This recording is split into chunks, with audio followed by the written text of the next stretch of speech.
Hey folks, Rob here from SmokingPit.com. In this video we'll be doing a Alder cold smoked Sous Vide London broil. That's right, Sous Vide, and I'll get into that in a little bit.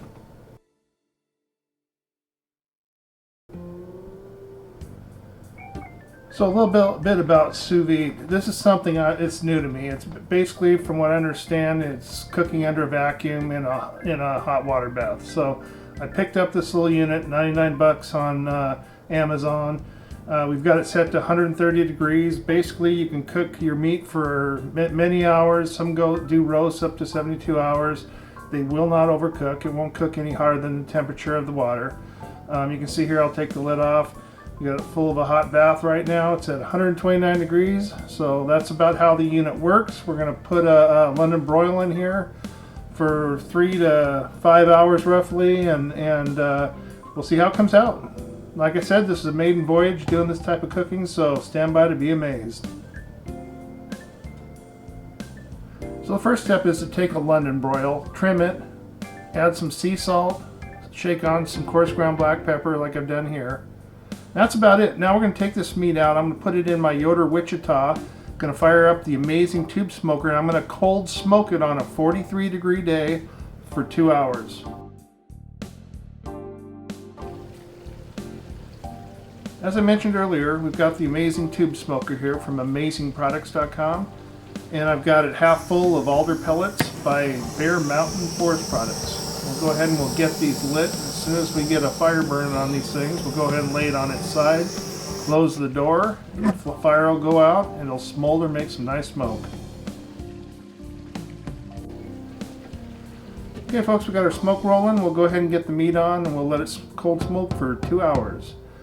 And while it's doing that, let's cover a little bit of this sous vide stuff. So basically it's a water bath. The meats, the stuff you're going to cook is going to be vacuum packed. You'll put your spices and herbs and stuff in there. It'll be submerged in water. There's a couple different types of units. The one I've got here is a self-contained unit.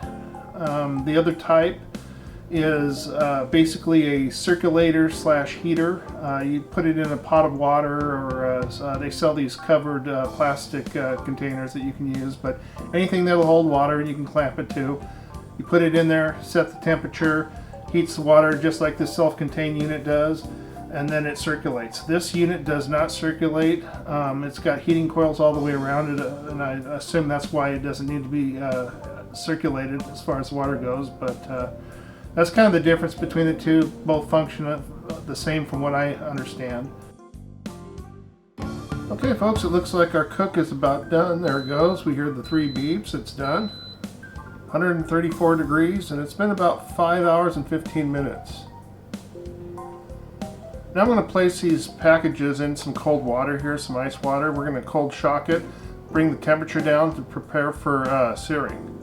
Now prior to searing, we're going to go ahead, and this was about 15 minutes it sat in the ice water, but prior to searing we'll dump all the juices, and we're going to reuse those for when we make our mushrooms and the onions.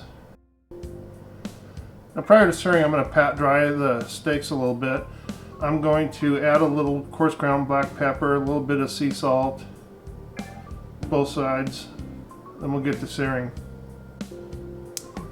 Now the searing process will go really fast. I'm going to get this pan nice and hot. Once the pan starts smoking, I'm going to add some extra virgin olive oil, kind of coat the pan, and then goes the steak. And I do about 1.5 minutes or so per side.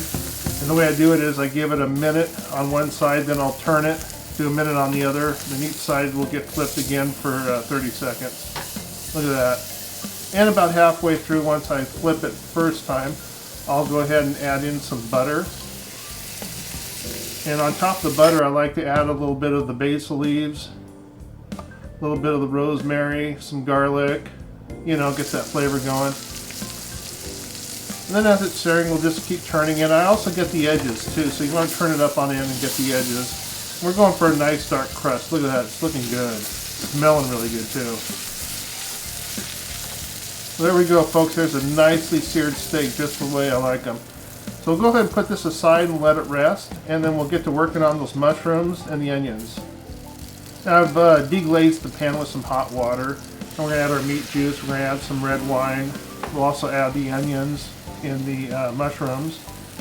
And then we're going to continue sauteing until the wine and meat juice is reduced. Then we're going to add some butter.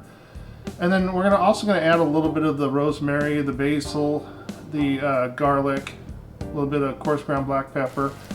And then we're going to cook the onions and the mushrooms until they've got a nice translucent look to them. And we'll go ahead and remove them from the heat. While we were cooking the mushrooms and the onions, the steak had a lot of time to rest. Just look at that. What a nice sear. That's the way I like it. Let's go ahead and cut into this and look. See, this is the thing about sous vide right there. Notice the even color from the very edges all the way to the center. That's what it's all about. The extra long time to cook, it allows for the tissue to break down, and this just really is a wonderful smelling steak. So let's put some of the onions and mushrooms on top. This is how I like to roll. We'll load it up here, and let's get a taste of it.